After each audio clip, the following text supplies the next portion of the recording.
My mom said, "Everyone's getting a little something this year. My son got socks. My sister's kids got brand new phones." You ever get that gut-wrenching feeling when you realize your own family, the people who are supposed to love you unconditionally, see you as nothing more than a free ATM? Well, for me, that realization came in the form of a pair of socks. It was a Christmas morning revelation that didn't just break my heart. It shattered my entire perception of loyalty, fairness, and what it truly means to be family. It all started back in October, at my mom's house in Milwaukee. My 8-year-old son, Ethan, and I had driven up for a visit. Ethan, bless his innocent heart, still believed in the magic of family gatherings, but even then, a cold dread was starting to set in for me. My mom, standing in her kitchen, announced, "Everyone will get something small this year. We're keeping it simple and fair." She said it so calmly, almost rehearsed. My sister Kelsey was at the table with her 12-year-old twins, Sophie and Sam, glued to their phones, barely looking up. "Sounds reasonable," I remember saying, pouring myself some coffee. "Ethan will be happy with anything." My mom smiled, but it didn't reach her eyes. She had that look, the one that always made me uneasy, like she was plotting something. I tried to shake it off. Christmas was still 2 months away after all. My name is Morgan. I'm 35, a single mom, and I work my butt off as a regional manager.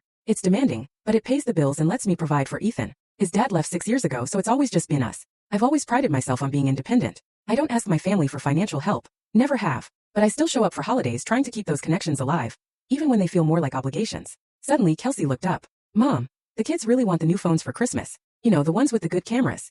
My mom's tone was non-committal. "We'll see." A twinge of annoyance hit me. Kelsey and her husband, Todd, were doing fine financially. They weren't struggling, but Kelsey has always been an expert at making people feel like they owed her something. "What about you, Ethan?" my mom asked, bending down to him. Ethan just shrugged. "I don't know, maybe some art supplies or books?"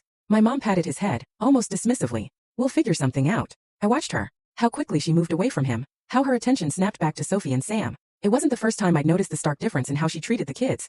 But I always told myself I was being oversensitive. That evening driving home, Ethan was quiet. "You okay, buddy?" I asked, catching his eye in the rearview mirror. "Yeah," he said, his voice tiny. "Mom, does Grandma like Sophie and Sam more than me?" My hands tightened on the steering wheel. Sophie and Sam were Kelsey's twins, and they were spoiled in ways that made my teeth ache. My mom always doted on them, made excuses for them, found reasons to give them more. "Of course not." I lied, my voice gentle. "Grandma loves you very much." But even as I said it, I knew it wasn't true. My mom had always favored Kelsey. I was the responsible one, the one who didn't need attention, the one who could figure things out. And that pattern had extended to our children. I had spent years telling myself it didn't matter. We had built a good life, Ethan and I. We didn't need anyone else's validation. But seeing the uncertainty on my son's face in that mirror, something inside me just cracked a little. 2 weeks later, my mom called. It was about health insurance. She and my dad had been on my family plan for 3 years, ever since their premium skyrocketed.